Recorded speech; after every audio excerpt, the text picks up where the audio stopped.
बहुत लोगों ने मेरे सवाल भी किया था कि सर पहले हम ईंट का जुड़ाई करके तब पिलर यानी कॉलम डालते हैं तो हमारा दीवार काफ़ी मजबूत बनता है और उसमें किसी तरीके का क्रैक नहीं होता है। वहीं बहुत लोगों ने मेरे पास वीडियो भी भेजा था और अपना फ़ोटो भी शेयर किया था कि सर ये देखिए पहले हमने कॉलम खड़ा किया था, फिर उसमें ईंट जुड़वाया था, दीवार बनाई थी, तो वहाँ पे बहुत बड़ा क्रैक आ गया है।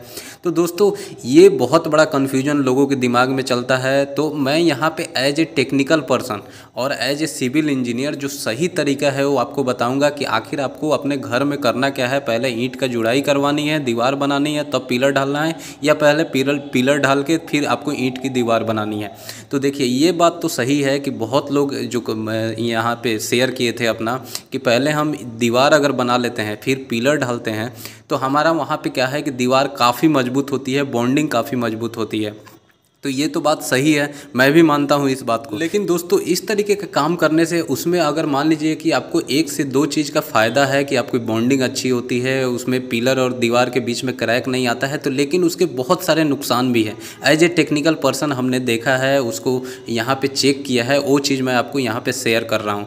और दोस्तों ये जो तरीका होता है कि पहले दीवार बना लेना फिर पिलर खड़े करना, इसको ही कन्फाइंड मेसनरी बोला जाता है। तो कन्फाइंड मेसनरी भी एक तरीका जो होता है ये भी काफ़ी अच्छा तरीका है घर बनाने का। लेकिन उसमें नुकसान क्या है वो चीज़ मैं आपको बता रहा हूँ। वो चीज़ भी पहले आप ध्यान से यहाँ पे सुन लीजिए, फिर उसके बाद आपको जो तरीका सही लगे आप उसको कर सकते हैं। सबसे पहला नुकसान ये होता है दोस्तों कि जब हम अपना ईंट का वहाँ पे दीवार बना लेते हैं, फिर पिलर वहाँ जब हम खड़ा करने जाते हैं ना, तो पिलर हमारा बिल्कुल एकदम अलाइनमेंट उसका सीधा नहीं होता है। कहीं ना कहीं पिलर वो हल्का थोड़ा बहुत बेंड हो जाता है, या कहीं ना कहीं जो है आप देखिएगा कि आपका जो अगर पिलर 1 फीट का यानी 12 इंच का सीधा खड़ा करना है तो आप देखिएगा कि वो नीचे से कहीं पे दबा हुआ है, कहीं पे ज़्यादा निकला होता है। क्यों? क्योंकि हमारा ब्रिक वर्क जो होता है वो थोड़ा बहुत आगे पीछे होता है, उसमें टूथिंग निकले होते हैं। यानी कि कोई ईंट हम थोड़ा सा आगे निकालते हैं, कोई अंदर रखते हैं, जैसा आप यहाँ पे देख रहे हैं। तो उस हिसाब से तो कभी भी बोला जाता है कि पिलर आपको सीधा एक अलाइनमेंट में रखना है। क्योंकि दोस्तों जो आप जानते हैं कि फ्रेम स्ट्रक्चर जो आजकल हम मकान बनाते हैं जिसमें कॉलम बीम देते हैं, तो जितना भी लोड होगा ऊपर से वो हमारे छत के बीम के थ्रू हमारे कॉलम पे आएगा, और कॉलम से सीधा वो हमारे लोड को कहाँ करेगा, सभी जगह ट्रांसफ़र हमारे फाउंडेशन पे करेगा, इक्वली डिवाइड करेगा। तो इसलिए हमारा कॉलम जो है वो बिल्कुल सही अलाइनमेंट में सीधी खड़ी होनी चाहिए। अब तो ये चीज़ होता नहीं है। दूसरा ये होता है दोस्तों कि जब आप ब्रिक वर्क करते हैं उसके बाद जब आप पिलर वहाँ पे ढालने जाते हैं तो उसमें होता क्या है कि एक तो हमारी दीवार वहाँ पे सूख जाती है, ईंट जो होती है वो सूखी हुई होती है, उसके अंदर की मोर्टार सूखी हुई होती है। तो जब हम उसमें मसाला डालते हैं अपने पिलर में, अब जब आप दीवार बना लेते हैं, मान लीजिए 2 साइड से आपकी दीवार है तो आप 2 ही साइड से शटरिंग लगाएंगे, तो उसमें क्या है कि वो मसाला जो है पिलर का वो डायरेक्ट हमारे किसके कांटेक्ट में आता है, हमारे ईंट के, और जो ईंट में दीवार में हमने मोर्टार लगाया है उसके कांटेक्ट में। तो वो ईंट क्या होता है कि जब हम अपना दीवार बनाते हैं तो उस टाइम हम ज़्यादा से ज़्यादा 1 घंटे 2 घंटे अपना ईंट को भिंगाते हैं, फिर हम दीवार बना लेते हैं। तो ईंट का ऑब्जर्प्शन कैपेसिटी काफ़ी ज़्यादा होता है, काफ़ी ज़्यादा पानी को ऑब्जर्व करता है।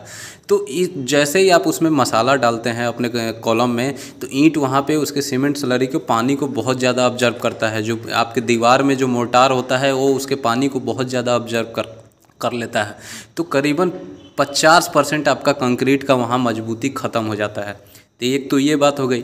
दूसरी बात ये हो गई दोस्तों कि जब हम दीवार बना के या फिर कॉलम जाते हैं वहाँ पे खड़ा करने, तो हमारा दोनों साइड से दीवार होती है, तो फिर हम क्या करते हैं 2 साइड उसमें शटरिंग लगाते हैं। तो हमारी शटरिंग भी अच्छे से नहीं लगती है। उसमें क्या होता है कि हम ऊपर अपना फट्ठे वगैरह प्लाई बोर्ड लगाते हैं और फिर उसको बाइंडिंग वायर कील लगा के फिर उसको हम बांध देते हैं, फिर उसमें हम कंक्रीटिंग करते हैं। तो कई बार होता क्या है कि हम उसमें वाइब्रेटर भी नहीं चला पाते हैं, क्योंकि वो जैसे तैसे हम उसको सपोर्ट दिए रहते हैं। तो जब आप उसमें प्रेशर देंगे, वाइब्रेटर चलाएंगे, तो वो वहाँ से खुलने का डर है, बाइंडिंग वायर टूट जाएगा, तो फिर आपका कॉलम वहाँ ढल नहीं पाएगा। तो ठेकेदार लोग इस वजह से भी मना कर देते हैं कि नहीं वाइब्रेटर नहीं चलाना है। तो जब आप वाइब्रेटर नहीं चलाएंगे तो आपके कॉलम में क्या होता है, हनीकॉम्ब, यानी कि उसमें बहुत सारा कंक्रीट में आप जैसा देख रहे हैं गैप आ जाता है। तो देखिए किसी भी स्ट्रक्चर में, आरसीसी स्ट्रक्चर में आपका अगर गैप चला गया, आप उसमें छेद कर देंगे तो वैसे ही वो कमज़ोर हो जाता है। तो आपके कॉलम में अगर एक छोटा सा भी गैप रह गया, हनीकॉम्ब आ गया, तो वहाँ से उसकी कम से कम 5 से 10% मजबूती ऐसे ही ख़त्म हो जाती है। तो ये चीज़ आपको ध्यान देना है, ठीक है। उसके बाद उसमें एक और प्रॉब्लम आती है दोस्तों कि ठेकेदार अपना शटरिंग का बचत करने के लिए आपको ये सलाह देते हैं, और वो ठेकेदार सोचते हैं कि हमारा इसमें जल्दी काम हो जाता है, बॉन्डिंग अच्छा बनता है।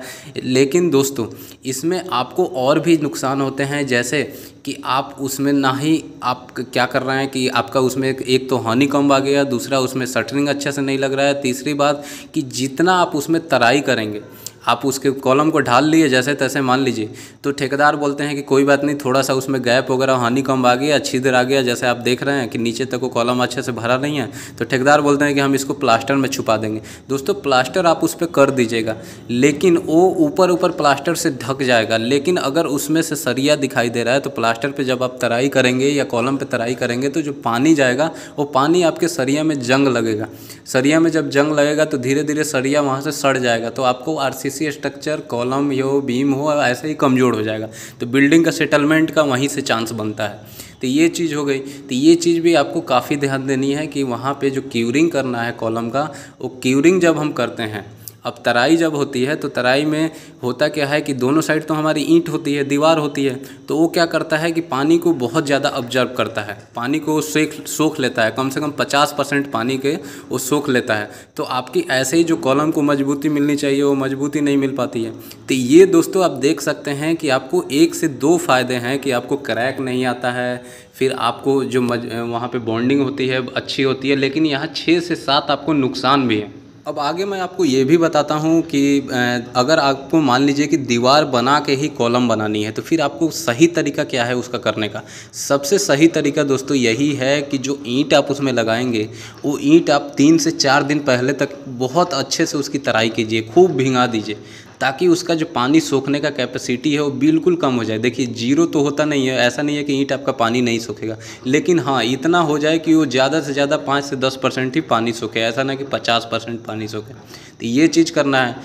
और एक और बात दोस्तों कि जो आप दीवार में जैसे टूथिंग, जैसे आप यहाँ देख रहे हैं ईंट एक आगे ऊपर वाला निकला है, फिर बीच में नहीं है, फिर उसके नीचे वाला एक टूथिंग बना होता है और कॉलम के बीच में, वो चीज़ आपको नहीं देना है, आपको पूरा प्लेन रखना है, प्लेन रखना है। और शटरिंग आपको जो लगानी है प्रॉपर एकदम सीधी और सही शटरिंग लगानी है, सपोर्ट सही देनी है। और शटरिंग के साइड में जैसे आप मान लीजिए दोनों साइड से दीवार बना लिए, तो जब आप उसमें प्लाईवुड या कुछ भी शटरिंग लगाते हैं तो थोड़ा बहुत गैप रह जाता है, तो उस गैप को अच्छे से भरना है कि वहाँ से सीमेंट स्लरी जो पानी है सीमेंट का या रोड़ी वहाँ से बाहर ना निकले। उसमें आप जब वाइब्रेटर चलाए तो, और सपोर्ट अच्छी देंगे तो आप वाइब्रेटर चलाइए ताकि उसमें किसी तरीके का हनीकॉम्ब ना रहे। तो ये चीज़ हो गया।